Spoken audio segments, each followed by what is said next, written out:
वो तेजी से अपने पिता की तरफ बढ़ी, लेकिन अचानक उसकी आंखों में खौफ आ गया। उसके पिता का हाथ अचानक एक पिस्तौल में बदल गया और उसने खुद पर ही निशाना साध लिया। लेकिन तभी इससे भी ज्यादा हैरान करने वाली बात हुई। सिक्योरिटी यूनिफॉर्म पहने एक औरत ने अचानक उसके पिता पर गोली चला दी। पिता के शरीर के चिथड़े उड़ गए, लेकिन वो औरत नहीं रुकी। वो लगातार गोलियां चलाती रही। पिता की ऐसी हालत देखकर डैनी चीखते हुए उन्हें देखने आगे बढ़ी, लेकिन उस सिक्योरिटी वाली औरत ने उसे कसकर पकड़ लिया। उस औरत की बातें और पिता के शरीर का बदलना, डैनी का तो दिमाग ही सुन्न हो गया। उसे अपने भाई के साथ बस भागना पड़ा, लेकिन तभी उसके पिता बड़ी ही अजीब हालत में खड़े हो गए और उनका चेहरा तेजी से ठीक होने लगा। उनका असली रोबोटिक रूप सामने आ गया, जिसकी स्पीड बहुत तेज थी। रोबोट जाहिर तौर पर ज्यादा तेज भागता था और एक ही छलांग में वो दूसरी मंजिल पर पहुंच गया। पीछे मुड़कर देखा तो दुश्मन आसमान से टपक पड़ा था। उसने फौरन दोनों भाई बहन को धक्का देकर दूर किया, लेकिन रोबोट ने संभलते ही सीधा डैनी पर हमला बोल दिया। उसने एक हथौड़ा उठाया और गोली चलाते हुए उसकी तरफ दौड़ी। लगातार हथौड़े के वार से रोबोट को संभलने का मौका ही नहीं मिला, लेकिन उसने अपना हाथ बढ़ाकर उसे एक नुकीले मेटल में बदल लिया और पलटकर फिर से उस औरत के सामने खड़ा हो गया। लेकिन औरत के हथौड़े के वार से एक बार फिर उसके सिर पर जोरदार चोट लगी। फिर भी वो फौरन खड़ा हो गया। इसका उस पर कोई असर ही नहीं हो रहा था।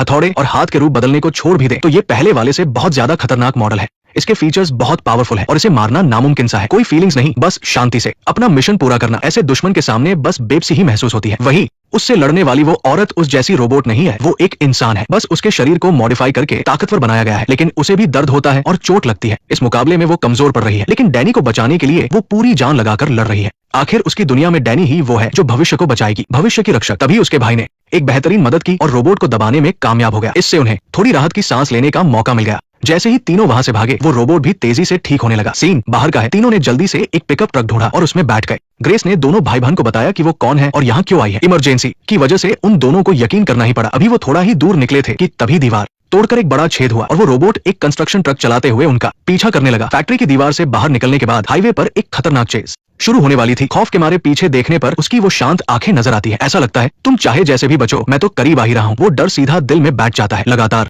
कैमरे के एंगल बदलते हैं और वो सामने आने वाली हर चीज को उड़ाता जाता है। उन्होंने अपनी जान लगा दी कि उस साय से पीछा छुड़ा ले, लेकिन कैमरे के अगले एंगल में वो ट्रक अभी भी भूत की तरह उनके पीछे लगा था। उससे बचना और छिपना दोनों ही नामुमकिन लग रहा था। सामने रास्ता ब्लॉक देखकर ग्रेस ने हिम्मत दिखाई और गाड़ी को रिवर्स गियर में डाला, लेकिन ट्रक तेजी से आ रहा था। तभी एन मौके पर उसने एक तेज टर्न लिया और गाड़ी को दूसरी सड़क पर घुमा दिया। वो ट्रक भी उनके पीछे आ गया। दोनों गाड़ियां एक दूसरे के आमने सामने दौड़ रही थी। जैसे ही ट्रक ने एक कार को टक्कर मारी, ग्रेस ने सड़क के आखिरी किनारे पर जाकर जबरदस्त ड्रिफ्ट मारी और अपनी गाड़ी को पलटने से बचाकर सफलतापूर्वक टर्न ले लिया। लेकिन वो ट्रक मोमेंटम की वजह से सामने वाली लेन में जा घुसा और फिर कई गाड़ियों को कुचलता हुआ वो उल्टी साइड से ही उनके पीछे आ गया। उसकी आंखों में कोई हलचल नहीं थी, ना कोई गुस्सा और ना ही कोई फालतू हरकत। बस एकदम आराम से स्टीयरिंग संभाल रहा था, जैसे कह रहा हो कि मैंने तुम्हें लॉक कर लिया है, अब तुम कितना भी तड़प लो, कोई फायदा नहीं। ट्रक बैरिकेड तोड़कर तेजी से उनकी तरफ बढ़ा। उसने बीच में आई एक बेचारी निसान कार को कुचल दिया और उनका पिकअप ट्रक ग्रिल से रगड़ खाकर चिंगारियां छोड़ रहा था। तभी ग्रेस ने ट्रक के टकराने के झटके का फायदा उठाया और एक्सीलेटर दबाकर गाड़ी भगा ली। निसान कार तो पिचक कर एकदम पापड़ बन गई थी।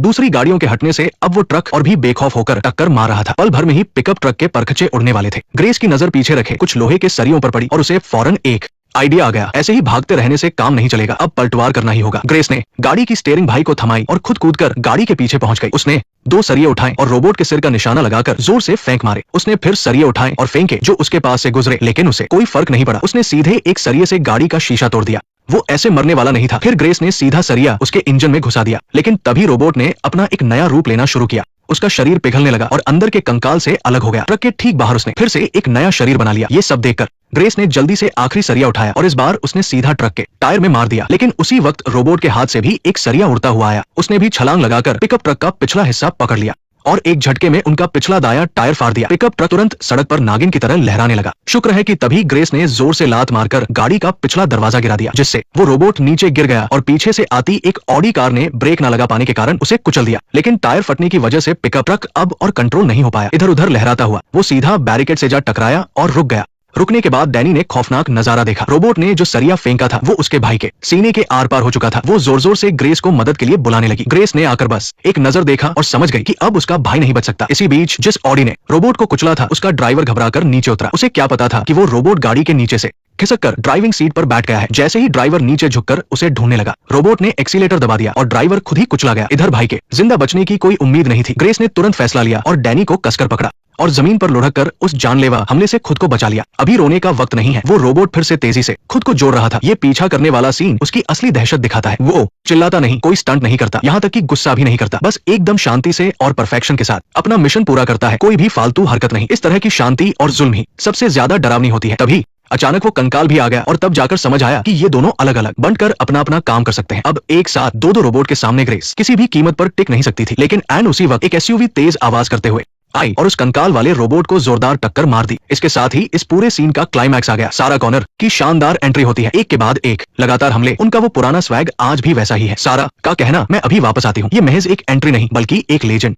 की वापसी है। ये दो अलग अलग पीढ़ियों के बागी लोगों का मिलन है जिसने पूरे सीन के इमोशंस को पीक पर पहुंचा दिया। सारा ने अपनी लेजेंडरी एंट्री से बगावत की उम्मीद जगा दी। यही तो टर्मिनेटर सीरीज का असली मतलब है। मशीनों के पास चाहे जितनी भी ताकत हो, लेकिन इंसान कभी भी हार ना मानने की जिद पर अड़ा रहता है। यही इंसानों की असली ताकत है, किस्मत से लड़ने की। यह है हमारा चैनल जो आपके लिए फिल्मों के ऐसे ही शानदार सीन लाता रहेगा।